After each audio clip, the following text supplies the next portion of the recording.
Hello there. Welcome to the Metaphysical Hour with Dolores Cannon. This is my first time to go live. I've done 5 other shows, and they have all been taped because I was traveling and doing conferences, and I just got back from halfway around the world. So I did the taped ones so that they would have them to play while we're getting started on these things. But tonight's the first live one, so I'm not sure what's going to happen here. And Don, who runs all of this, has told me that there could be call-ins if you want to. Some of the other ones, the people, you probably listen to the other shows that I've taped, and maybe you have some questions or something you want to ask me about my work, because I know many of you out there have read my books and are familiar with my work, because I lecture all over the world, and a lot of people are familiar with my books. All right.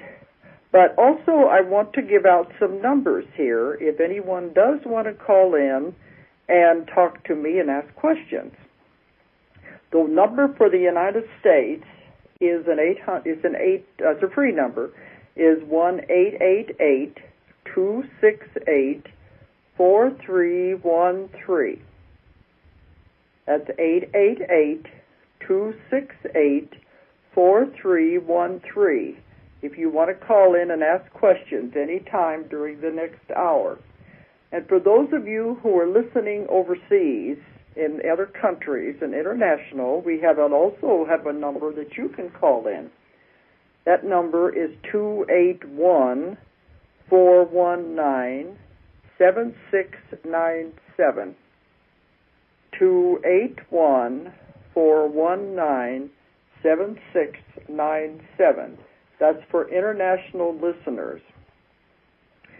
All right. I said whenever I got back I was going to tell you a little bit about my trip because it's the first time I have ever gone to the Middle East. This means now that I've been on every continent in the world. Africa was the last continent that I hadn't been on. And I never thought I was going to go to the Middle East first because I've been asked to go to Johannesburg and different parts further down in Africa. But this was a very interesting trip.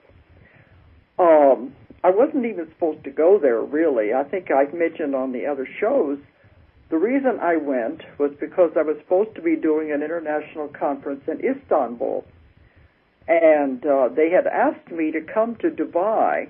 I had no idea where in the world Dubai was. I didn't even know what it was. I'd never heard of that country before. So I went on the internet and found out here's Saudi Arabia, Iran, and Iraq.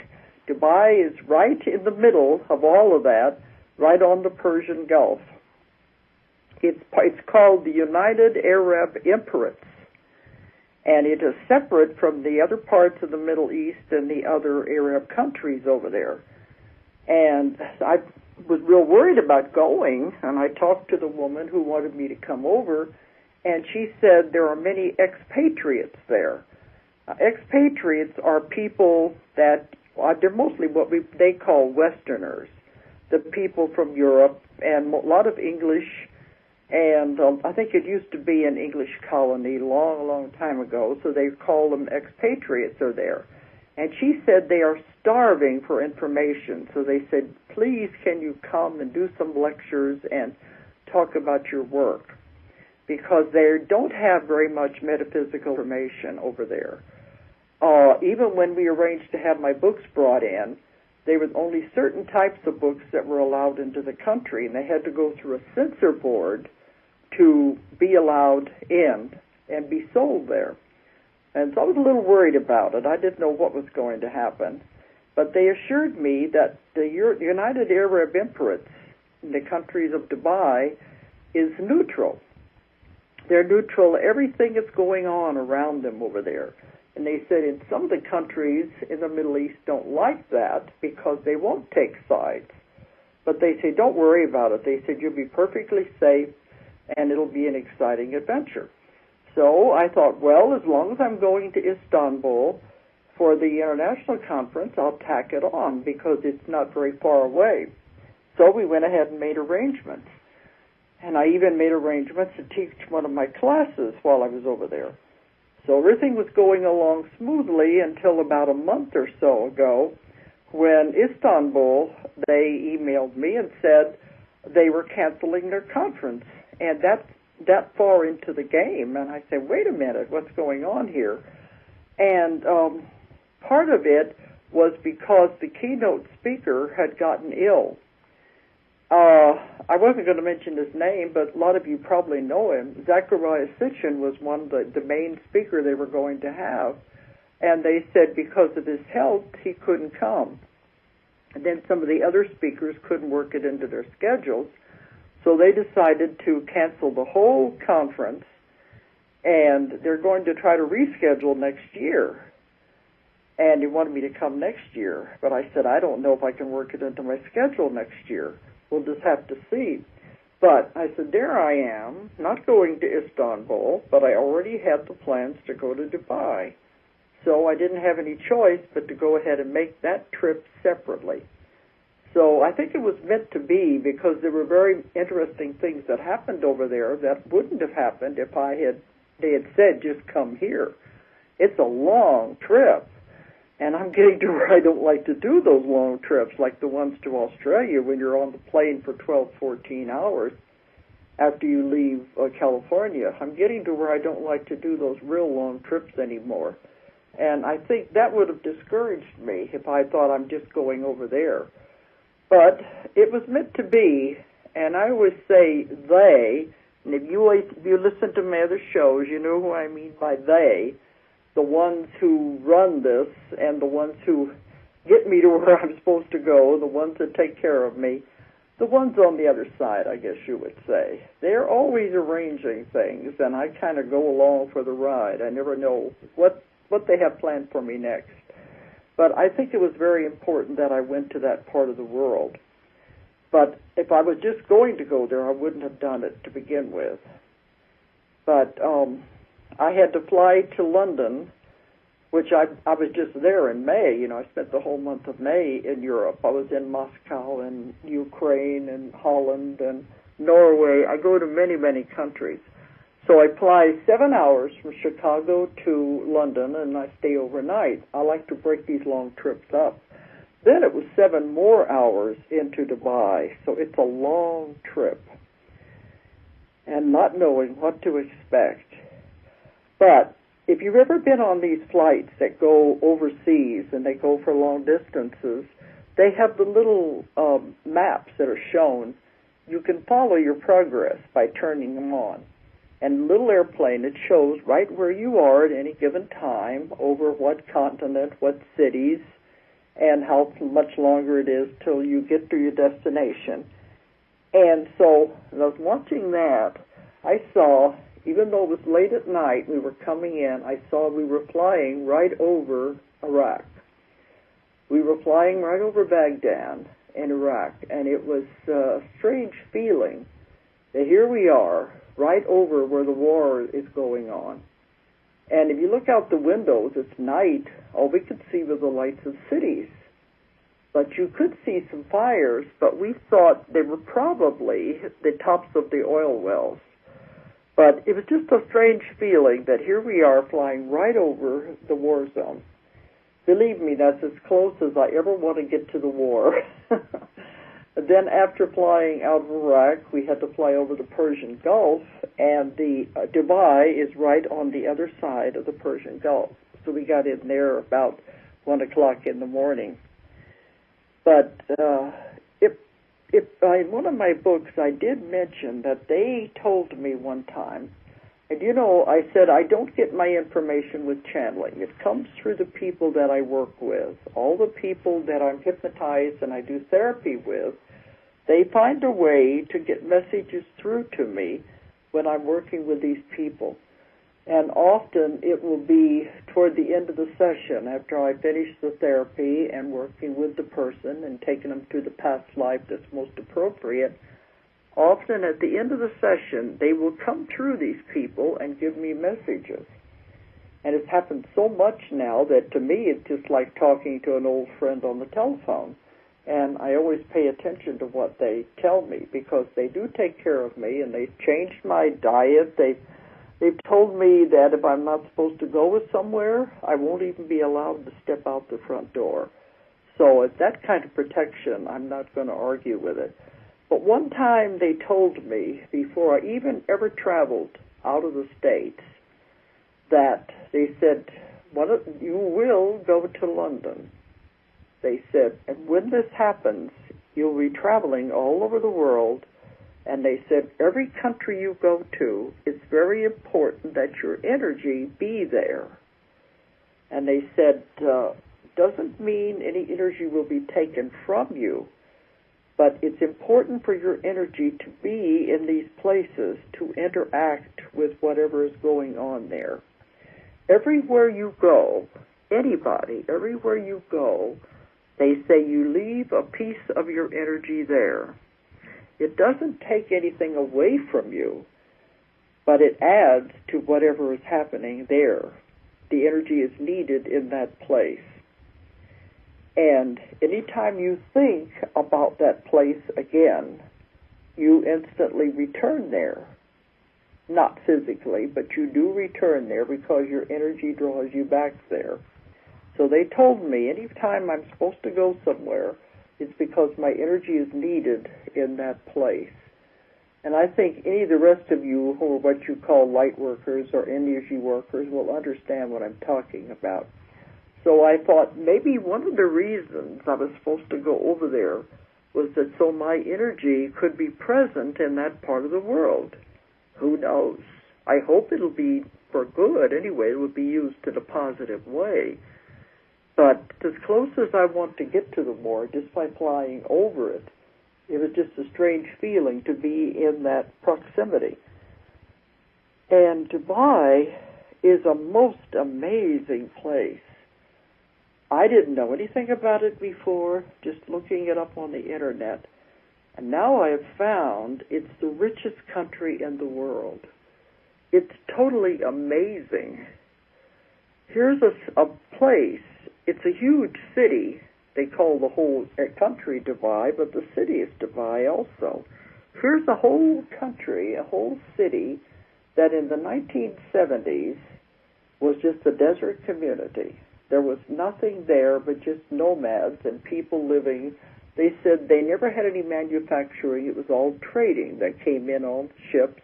And in those days, there was a lot of pearl diving that was done off the coast in the Persian Gulf. But it was just people living there in that area. Small houses, and was a desert community. Now it's one of the fastest growing areas in the world. I've never seen anything like it. Blocks and blocks and blocks of skyscrapers are being built. They're all stages of development. And it all began toward the end of the 1970s. There's more construction going on there in one place than anywhere else in the world. It's just tremendous. I've never seen anything like that. They said what happened was they have a sheikh who ran the whole country, goes back generations and generations and generations. And those people made lots of money off of oil. And it was like if you had all the money in the world, that would be the equivalent of what these people have. Well, they said the old sheikh, there was a big difference between the very rich ruling families and then the ordinary people. There was a wide difference because they were poor and didn't have anything. Well, after the old sheikh died, the family, his children, decided to change all of that. I'm hoping I'm getting this story correct. I may not be because I was just going by what I was told over there. So don't get upset if I don't have all the facts straight.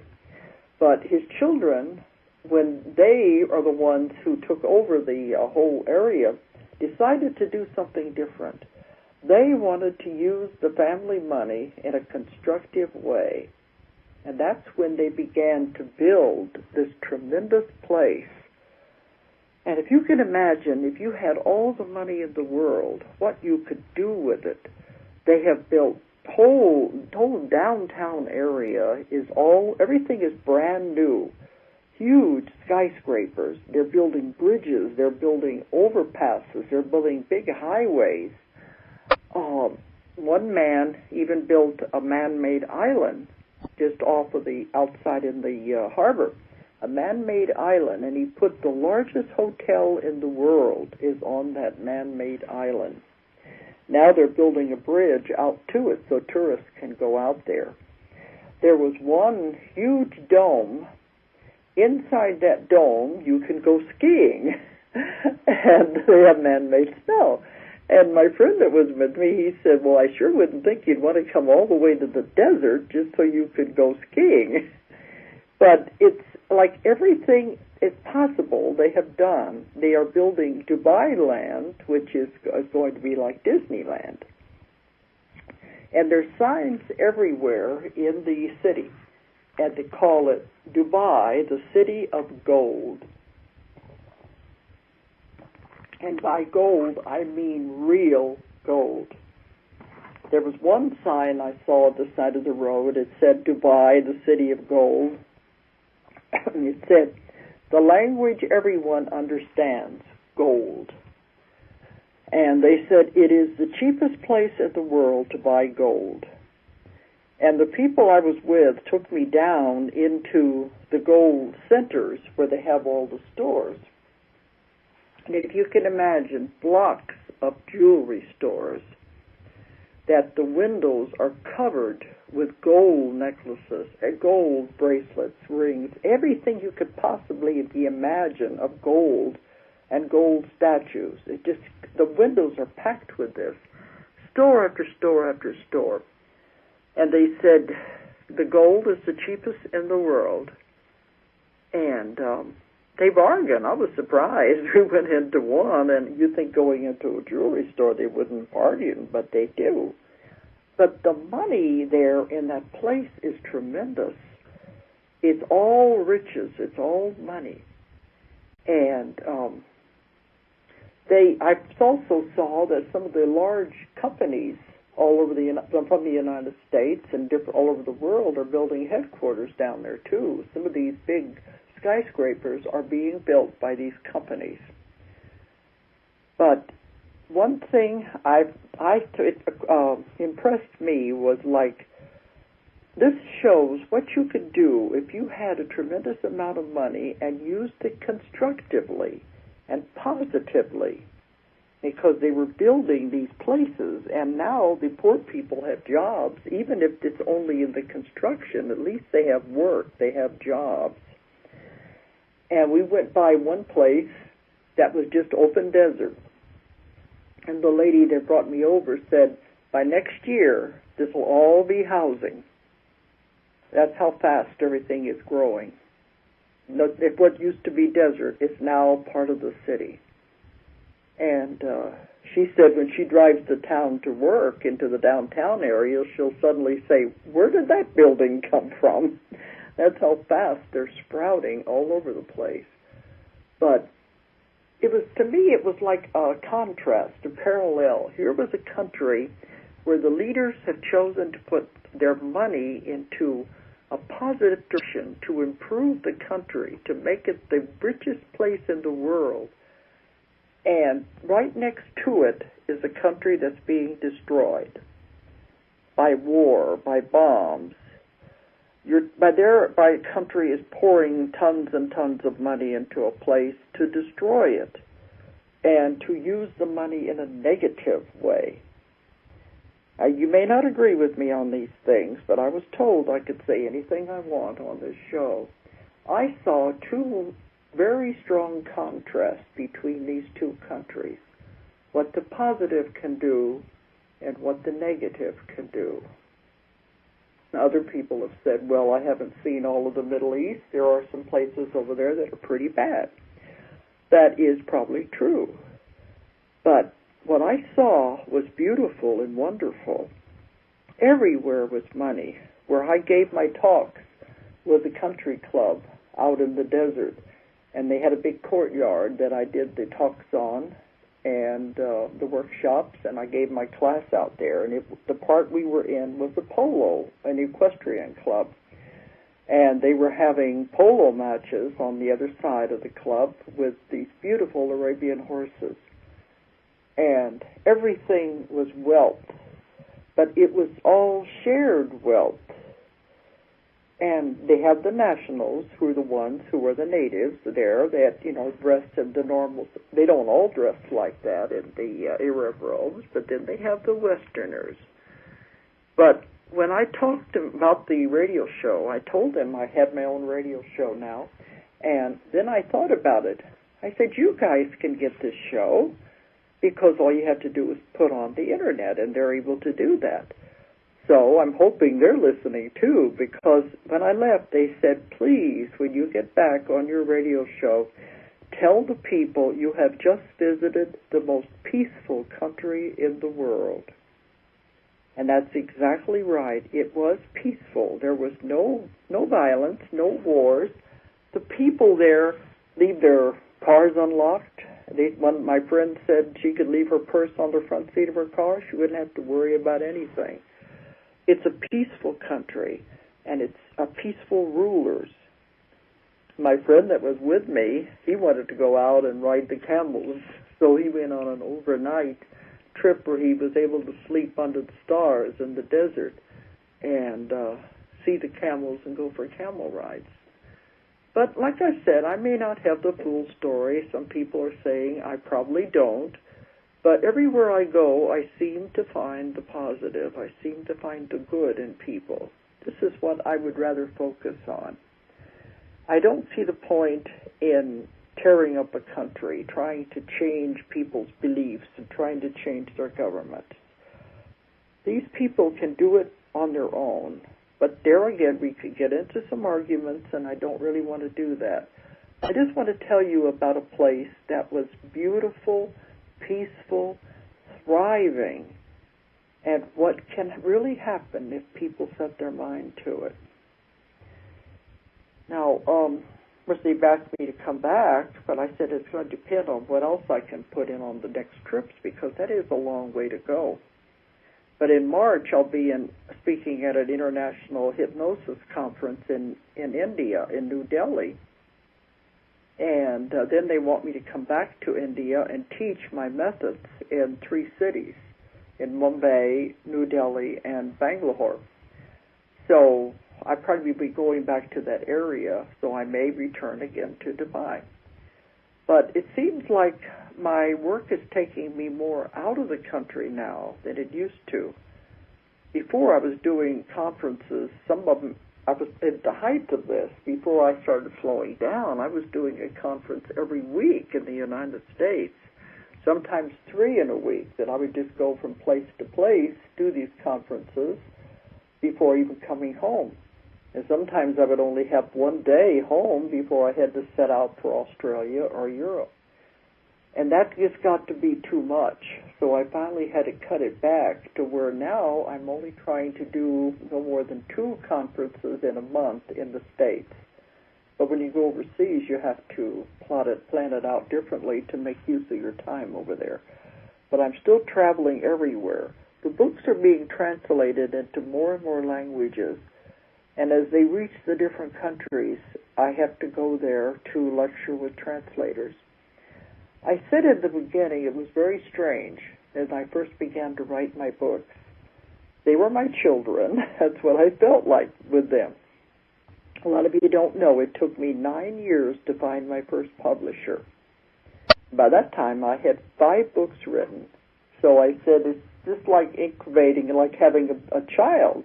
Only instead of 9 months, it took 9 years. And by the time it was born, I said I had a litter, because I had 5 books in print, that were ready to go to print at that time. And then in the other shows I've done, I've told you about my background and how I formed my own company. But now it's as though you release a child into the world, just like you do in your family. You release that child out into the world, and it makes its own way. That's the way I feel about my books. They have taken on a life of their own.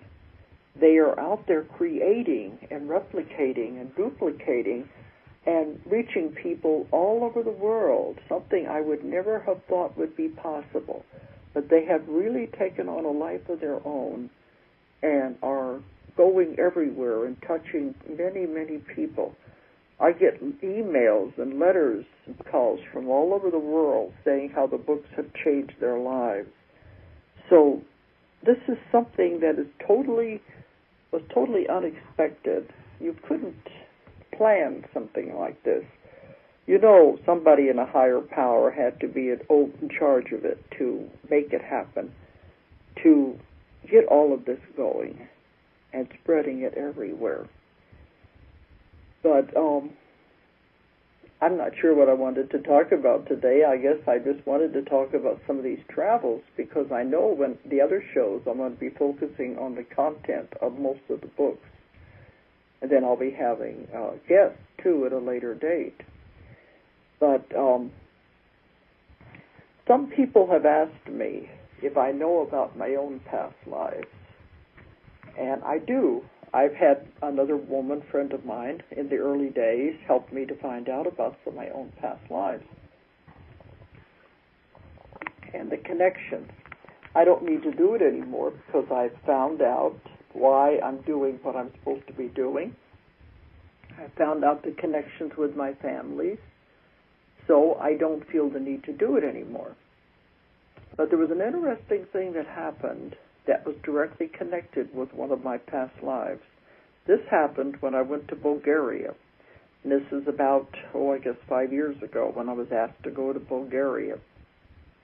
This was right after Bulgaria had separated from the communists. And it was in a terrible state, very poor. All the infrastructure had been destroyed.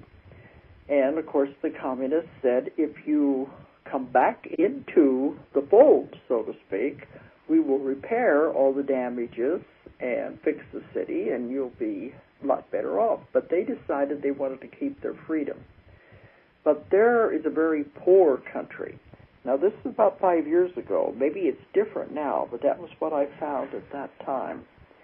And this man contacted me. His name was Drago. And Drago wanted me to come there, and he made arrangements to get my books translated into Bulgarian. And this was right at the time that the war was breaking out in Yugoslavia and Kosovo and all those countries. And I'm looking on the map again, trying to see where I'm supposed to go. And my son said, Mom, you're not going to go over there. Look where they want you to go. Sofia is the capital where I was going, was just over the border from the fighting in Yugoslavia. I just thought about that. Isn't it an interesting comparison than what I just did? But he said, you don't want to do it. It'll be dangerous. But I've always felt if someone asks me to come somewhere, there has to be a reason. And I feel I need to do it. I need to go. To me, it's an honor to be asked to go anywhere.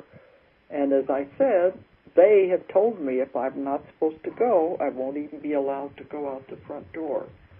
They said something will happen, and at the time you will think it's something bad, but it just meant that you weren't supposed to go. That Bulgarian trip turned out to be one of the most remarkable trips I've ever done.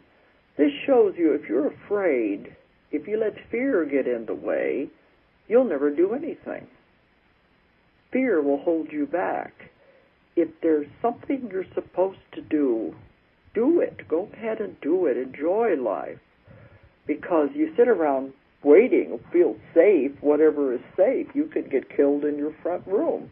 You've heard of cars crashing through the window of some people's front room, and then what? People are too afraid to do anything, to follow their dream, to follow their mission, and nothing ever happens. And nothing happens to them as they stay home. So anyway, I have gone on these trips, even being warned by my family, you shouldn't do it. Well, when I got to Bulgaria, it was one of the most fantastic receptions I've ever had. I got off that plane, and it was like a rock star getting off that plane. The entire airport was crowded with reporters and people, and Drago met me there, and he just said, I have to warn you. He said, everybody's here.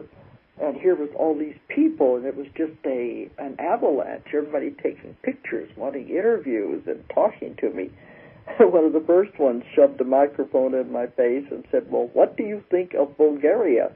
And I said, "Well, I just got here. I don't know anything about it yet." But they had set up press conferences that looked like the president's press conference, everybody wanting to know about my books and about my information. And then I had a meeting with all of these doctors and scientists. The whole room was full of them, and for 2 hours I answered questions. They had never heard of using hypnosis as past life therapy and the way I use it. They had never heard of doing that. It was totally new to them. And it was just, they told me one time, what you are speaking about, when I gave some lectures there, is against the law in this country, because we're only allowed to talk about what we are taught at the university. And this kind of material, metaphysics and hypnosis, past lives, reincarnation, is not taught in the universities. And it's not taught of how you can use hypnosis in this way. So they said, really what you're doing is against the law. And I said, well, will I get in trouble? They said, no, because you're a foreigner. But anyway, for 2 hours, these doctors and scientists questioned me. They had never heard of doing this, of getting therapy by going into past lives. It was totally new to them. And before I left that country, they gave me the highest award that can be given. And this association that brought me over was called the Association of Phenomena. And they give this award to someone in metaphysics every year in that country. And it had been like an underground type of society until they broke away from the communists, and now they were getting more open about it. But they really surprised me. Before I left, they gave me this, it was a statuette. It looks like it's made out of very heavy brass, and it is more or less like in the shape of a stylized flame, the way it twists. And they said I was the first American and the first foreigner outside of Bulgaria to ever receive this award. And it was given for the highest advancement in the research of psychic phenomena. And it still, to me, is just mind-blowing that they thought enough of what I was doing to give that award to me. And it was on TV over there. But the important thing was what happened as a result of my trip there. Now, while we were there, the Russian people were doing a documentary on my travels over there. Well, to go back to what I said before about past lives, in one of my past lives that I remembered, I was at the Library of Alexandria when it was burned. Many of you probably know the story of Alexandria and how all the books were destroyed in Alexandria. Well, in one of my past lives, I was there, and I was one of the keepers of the records. I couldn't read, but I kept the records, and I gave them to the scholars that could read. And I loved the knowledge, and the books were very precious to me, and I was there whenever the library was destroyed. And it was a horrible experience to see the books burn and to have knowledge be wiped away. So I was running out of the library in the past life as this man trying to carry as many scrolls as I could, and then I was run over by a chariot in the street and killed that way. And when I've told this story at some of the panels, past life panels, they all said, well, why are you determined to rebuild, to rewrite the whole entire Alexandrian library? Because I've written so many books. Maybe that's what it is, because to me, knowledge is so important. I hate to see a book messed up or disfigured or, dog-eared or written in. Many people do make notes in them, but to me, books are so important and so precious. It's what I am trying to do is rewrite the library because my work does deal with lost knowledge and lost information. Anyway, they were going to do this documentary in a hotel in Sofia. Drago came to our hotel and he said, "You're going to take me there." And he said, the woman who was making the documentary had a suggestion. She wanted me to do a past life regression for the documentary on film as a demonstration. And I said, well, I suppose it could be done. I just, you don't like surprises because you never have any idea what's going to come out whenever you do a past life regression. It could have been very boring, and it would have been a waste of their tape, but because this was so new to them, I guess they figured anything would be interesting. So Drago said he had a suggestion. He said, why didn't I do the sample session with him? Because he knew me, and we were, he could speak English very well, and it would be much easier. He'd be at ease too. So I said, all right, but I said they may think we have cooked up something in the meantime. But I thought, I would be willing to try it with him. So we get to the hotel with all the cameras are all set up and they're getting ready to go. And they had this beautiful young blonde girl with shorts. She came out and the Russian woman said, this is the one we want you to do the session with. Of course, it would have made good camera, this beautiful young girl looking like a model with shorts. But I said, yes, but I have to have someone who can understand English. And she said, me speak English. But I didn't feel good about it. I felt it was just more for show than anything else. So I told her we had already decided that we were going to do the interview, the demonstration, the sample session with Drago. So she didn't like the idea much, but she agreed to it. So he lays down on the bed, and I do the session. That's where the big surprise came in. He went back to a life in Alexandria at the burning of the library. He was one of the scholars that would come into the library to read the books. And he was involved in numerology and astrology, a very wise man, and he was there whenever the destruction of the library also happened. And I'm sitting there thinking, oh my gosh, he is describing everything that I remembered from my own session. The description of the place, the description of everything in it, and all of it was just like we had been there at the same time because everything was familiar. And it was blowing me away. I'm trying to ask questions and stay calm. And in his regression, he is trying to run out of the library also, carrying books, trying to save what books he could.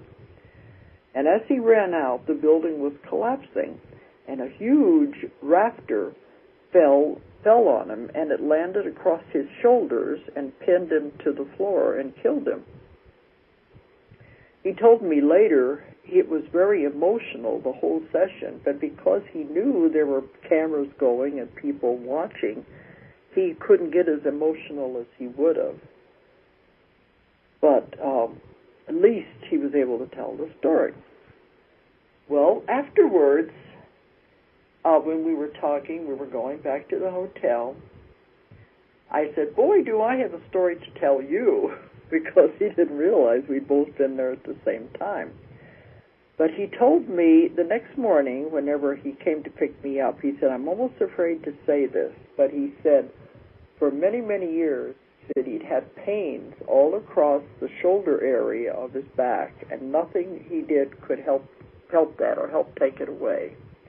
And after the session, he said it was gone. And he said, I'm almost afraid to say it because is it really gone or am I just imagining this? But after that, he didn't have any more trouble with it. But then I started telling him about that I was there too. I said, this is amazing. Now, for me, it seems that my mission is to get the knowledge back. But he is doing the same thing because he was bringing people with knowledge into his country, bringing people from other countries in and arranging to have their books published there. He's also replacing and regaining the knowledge without realizing it. So maybe that was the mission. But whenever we went to the plane and left, I just told him, well, it's nice to meet you again 800 years later and halfway around the world. So how in the world could these things happen? But the next year, I also got a call from him saying that they had aired the documentary with the demonstration tape, and there was such an interest. They kept playing it again and again. People kept calling in, wanting to know more about reincarnation, wanting to know about hypnosis, about past life regression. And the interest was so strong that now those same doctors that I was having the discussion with, and they were arguing with me about this, now they are teaching past life regression in that country. So I said, maybe I was responsible for bringing a whole new way of thinking into a country. I don't know. But here again, if I had been afraid to go, people were warning me not to go. If I'd been afraid to go, none of this would have happened. You never know the part you have to play, the little part, your little cog in a machine. Just by being in some certain place at a certain time, by doing or saying one little thing, you never know the effect it will have on those around you. You never know what.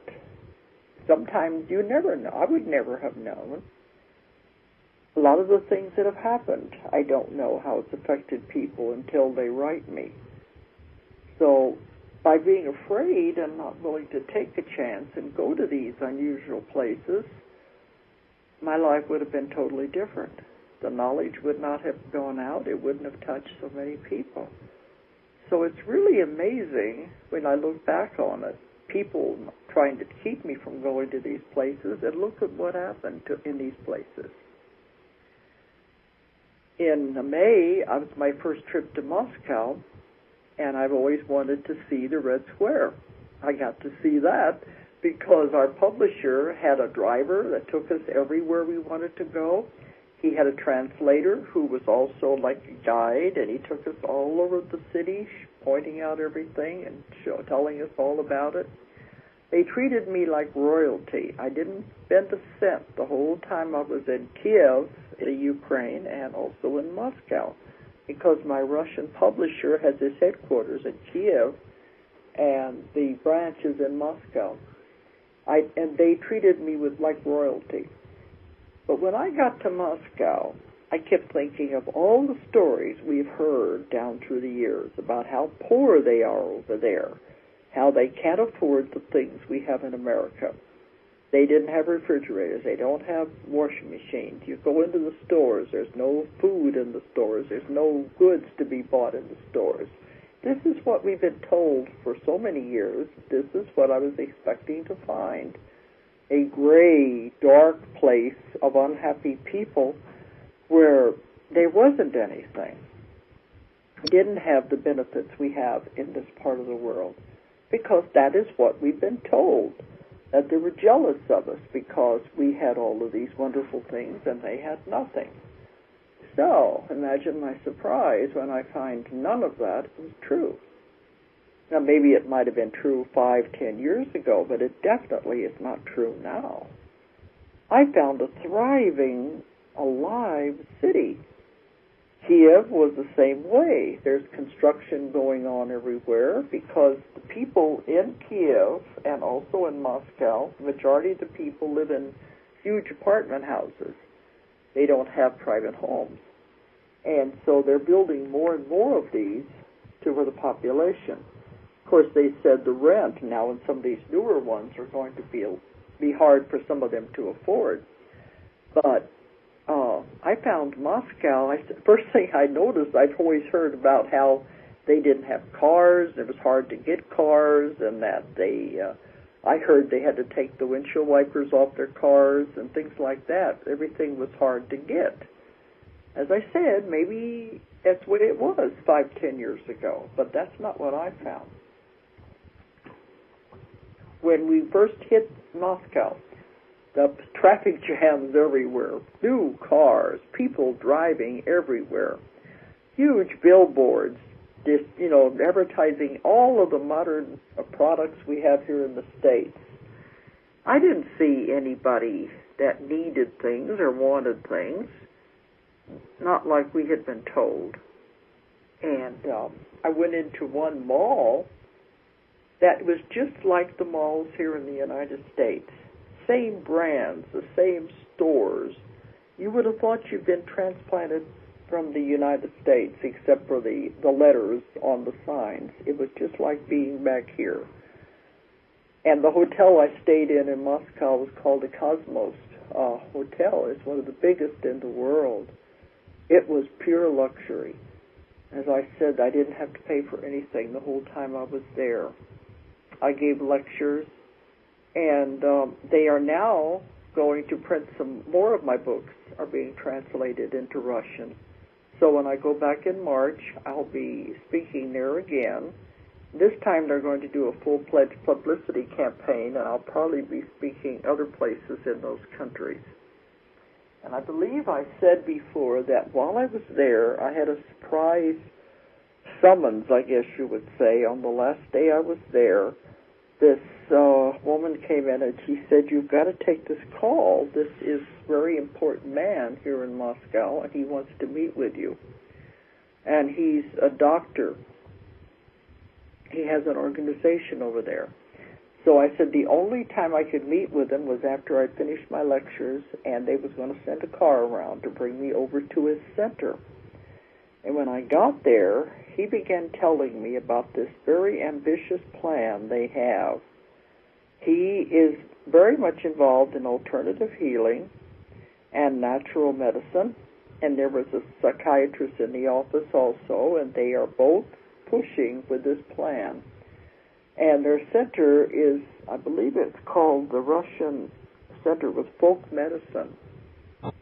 But they are trying to organize healers and alternative medicine, people involved in any kind of herbal or anything dealing with natural medicine. They're trying to organize these all over the world. He said it's like Doctors Without Borders, but they're calling it Healers Without Borders.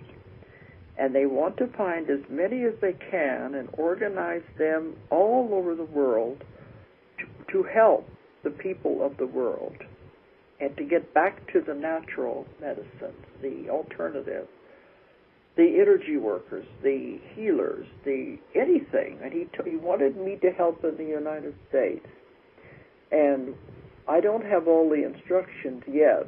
When I go back, I'll probably get more. But he said he wanted me to help organize the healers over here so they could be a part of this organization.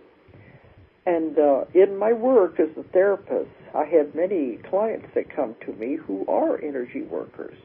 They are naturopaths, homeopaths, Reiki workers, healers, crystal healers, of herbal, of every kind you can think of, I've come across. And when I've mentioned this organization, they've told me they want to be a part of this. It's as though it's an underground, an undercurrent that is happening all over the world. People think we're in the minority, but we're really not. It's just not come to the surface yet.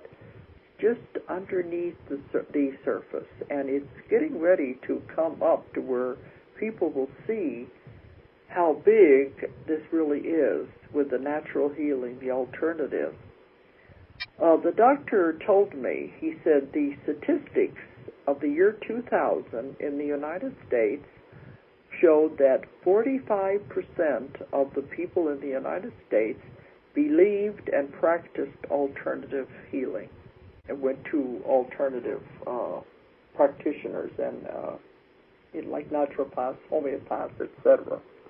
And I said, 45%? I said, they don't tell us that in the States. They don't tell us there's that many people here who are really into this. Well, he said those were the 2000 statistics. That's what they said. So there's a whole lot more to this, and there's a lot more going on with the metaphysics and the beliefs that I think we're going to see a big resurgence in this. And Don said, with the response to these radio shows, I think we're also seeing there's a lot more people interested out there. I hope a lot of you have gotten to see the movie What the Bleep, because that movie has really turned things around. You know, it took America by storm, and it has changing people's belief systems. It's getting them to ask questions, making them think. And when I was in Dubai, after I gave my class, I was teaching my method over there. I teach it all over the world, my unique method of hypnosis. And we were, after the talks, my class, we went to this person's house to have something to eat, and they said they were going to show What the Bleep. And so the people there got to see it for the first time. So that movie is also going all over the world. So I see it happening, and I think it's very important, and we are a part of something. This is a wonderful time to be alive right now, as we're a part of all of these things that are happening right now. This is very wonderful. And I didn't know I was going to do this entire show on the trips, but I've been so many places. But next week, I'm going to start with the information in some of my books. I'll figure out one of the books to talk about, and hope that you'll be interested and you can call in and ask questions. But I want to give out my 800 number and my website so that people can check in if they want to know more about my books. You're already connected with Blog and Service, and they have a direct link over to my website. But my website is Ozark Mountain Publishing is the name of my company, and I've abbreviated that on my website. It's OZARKMT.com. Or for those overseas, it's called OZARTMT. It's OZARKMT.com. Ozark Mountain, and that is the name of my website. My 800 number here, if you want to call and talk about the books or anything, is 1-800-935-0045. 1-800-935-0045. Contact the website or the phone number if you're interested in private sessions, which I do in my office here in Arkansas, or if you're interested in my lectures or workshops, or if you're interested in attending any of my hypnosis classes. Any of these things, you can contact the website or the 800 number and get information about them. Right, and I appreciate you listening tonight then. Good night. If you enjoyed the show, check out more of our other videos and be sure to subscribe and click the like button. Thank you for listening to the Metaphysical Hour with Dolores Cannon.